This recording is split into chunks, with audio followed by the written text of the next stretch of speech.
প্রস্তুতিটা নিতেছে আপনারা? আমরা এই ছবি তুলে এখানে স্যারের সাথে দেখা করতে গেলাম, এসেছিলাম, কিন্তু স্যারের সাথে তো দেখা হয়নি। কিন্তু আমাদেরকে আমরা তো কোনো হইচই করলো, কিন্তু আমাদেরকে তবু ধরে নিয়ে যাওয়া হচ্ছে এখানে। সিএম স্যারের বাড়ির সামনে এসেছি, আসার কারণ হলো যে আমাদের এসটিপিটি এক্সাম দিয়েছি 2022-এ, তার 3 বছর হতে যাচ্ছে, 4 বছর পড়বে, এখন আমাদের রেজাল্ট পাবলিশও করেনি, আর আমাদেরকে ঝুলিয়ে রেখেছে এইভাবে। সেজন্য স্যারের কাছে, সিএম স্যারের কাছে নিবেদন থাকবে যে আজকে আন্তর্জাতিক নারী দিবস 8ই মার্চ, আপনারা একটু আমাদের দিকে দেখুন। এদিকে অনেক দিদিরা আছে যারা অবারিশ হয়ে গেছে, তারা আর ক্যাট 2 ক্যাট 1 2025-এর এক্সামে বসতেও পারবো না। এসটিজিটি ওদের শেষ ভরসা। আর আমরা চাই যে স্যার যাতে আমাদের বিষয়টা তাড়াতাড়ি সমাধান করুক, সমাধান করে যারা নতুন এক্সাম দেবে ওদেরকেও সুযোগ সুবিধা দেওয়া হোক, এটাই বলেছিল। আর যে জায়গা ক্যাট 1 ক্যাট 2-তে এসটিদের পোস্ট বেশি, আর আমাদের এসটিজিতে আরটিআর মাধ্যমে আমরা জানতে পেরেছি যে আমাদের অনেকগুলো পোস্ট আছে, তারপর আমাদের দেওয়া হচ্ছে না। কিন্তু যে জায়গায় ক্যাট 1 ক্যাট 2-তে আমাদের ট্রাইবেলরা, এসটি ক্যান্ডিডেটরা 10 থেকে 12 জন হবে, আর যে জায়গায় এসটিজিতে ক্যান্ডিডেট বেশি সেই জায়গায় নিয়োগ করা হচ্ছে না কেন? আর আমাদের মধ্যে অনেকেই আছে যারা, আর আমরা টিচার হতে যাচ্ছি।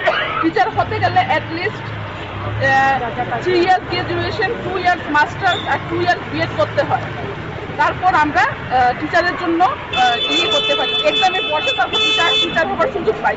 কিন্তু আমরা যদি অন্য কম্পিটিটিভ এক্সামে যেতাম তাহলে 3 ইয়ার্স গ্রাজুয়েশন করেই কিন্তু যেতে পারতাম, আমাদের দরকার ছিল না। কিন্তু টিচার হওয়ার আমাদের মনের ইচ্ছা, তার জন্য আমরা টিচার হওয়ার জন্য আমরা এতগুলো শিক্ষকতা অর্জন করেছি। তারপর 7 বছর গেছে আমাদের ডিগ্রি অর্জন করতে, তারপর পরীক্ষা দিয়ে যে বসে রয়েছে 3-4 বছর, মানে 11-12 বছর। একটা মানুষের জীবনের 11 থেকে 12 বছর নষ্ট টিচার হওয়ার জন্য, তারপরও আমাদের নিয়োগ করা হচ্ছে না কেন? এটি প্রশ্ন হলো সিএম স্যারের কাছে অনুরোধ, উনি যাতে তাড়াতাড়ি আমাদের বিষয়টা সমাধান করুক, সমাধান করে আমাদের সবাইকে নিয়োগ যেমন করে, এসটিরা যেমন সবাই কেউ যাতে বঞ্চিত না হয়। আমাদের মধ্যে অনেকেই আছে বয়স 45-এর উপরে হয়ে গেছে, তার জন্য সিএম কাছে অনুরোধ যাতে সবাইকে সাথে একসাথে নিয়োগ করা হয়, আমরা ট্রাইবেলরা যেমন কেউ বঞ্চিত না হয়। সিএম সাহেবের সামনে যে আমাদের এসটিজি বিষয়টা কতটুকু এগিয়েছে নিয়োগ প্রক্রিয়াটা সেটা জানার জন্য, কিন্তু আমরা তো ওনার বাসগুলোর সামনে যেতে দিইনি, নতুন সাথে কোনো কথা বলতে পারছি না এসটিজি বিষয় নিয়ে নিয়োগ কতটুকু হয়েছে। আজকে আমরা বিভিন্ন পত্রপত্রিকা মিডিয়ার মধ্যে জানতে পারছি যে এসটিজি নিয়োগ প্রক্রিয়া পুরোপুরি আটকে আছে। কিছু জায়গা দেখতে পেলাম যে এসটিজি নিয়োগ প্রক্রিয়াতে বলছে তারা সুপ্রিম কোর্টে আছে, বিষয়টা সুপ্রিম কোর্টে বিচারাধীন অবস্থায় আছে। আমরা তার খবর নিলাম, নিয়ে দেখতে পেলাম যে সেটা গভর্নমেন্ট এসএলপি করে রেখেছে এবং এটা হয়তো এটা শেষ পর্যায়ে এখন সামনে এসে চলছে। তো এখন কথা হলো যদি সেই বিষয়টা নিষ্পত্তি হয়ে যায় এবং এসটিজি প্রক্রিয়ার যদি নিয়োগ প্রক্রিয়ার সব গভর্নমেন্ট মানে শুরু করে, তাহলে জন্য সরকার যদি, আমরা তো আপনারা ভালো করে জানেন 230 নোটিফিকেশন আউট হয়েছিল 2022 সালে পরীক্ষা দিয়েছিলাম, ওইখানে রিজার্ভেশন ফলো করেনি গভর্নমেন্টে।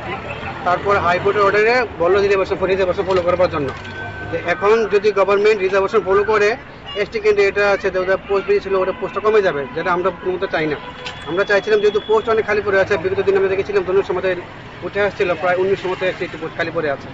তো সরকার চাইলে যদি আপনার নিয়োগ প্রক্রিয়া সম্পন্ন করতে হয় তাতে পোস্ট ইনক্রিজ করতে লাগবে। যদি পোস্ট যাতে ইনক্রিজ করে সেটার জন্য সব কোয়ালিফাইড ক্যান্ডিডেটের জন্য হয়, মুষ্টিমেয় কিছুজনের জন্য সরকার চিন্তা ভাবনা না করে যে মুষ্টিমেয় কিছুজনকে তারা দিয়ে এই প্রক্রিয়া নিয়োগ প্রক্রিয়া শেষ করে দেবে, সেটা যেন না হয়। এমন যদি না হয় যে কারণ আমরা দেখতে পাই যে মুখ্যমন্ত্রী সাহেব কোনো সিদ্ধান্ত নেই যে তারা সরকার দ্বিচারিতা মনোভাব নিয়ে এগিয়ে যাচ্ছে নিয়োগ প্রক্রিয়া। সেখানে আমরা আপনাদের মধ্যেও বলে রাখি যে আমরা দেখতে পাচ্ছিলাম 700 কি 800 একটা পোস্টের সংখ্যা উঠে আসছে নিয়োগ প্রক্রিয়ার জন্য, কিন্তু ততটুকু সাফিসিয়েন্ট না কোয়ালিফাইড ক্যান্ডিডেটের জন্য।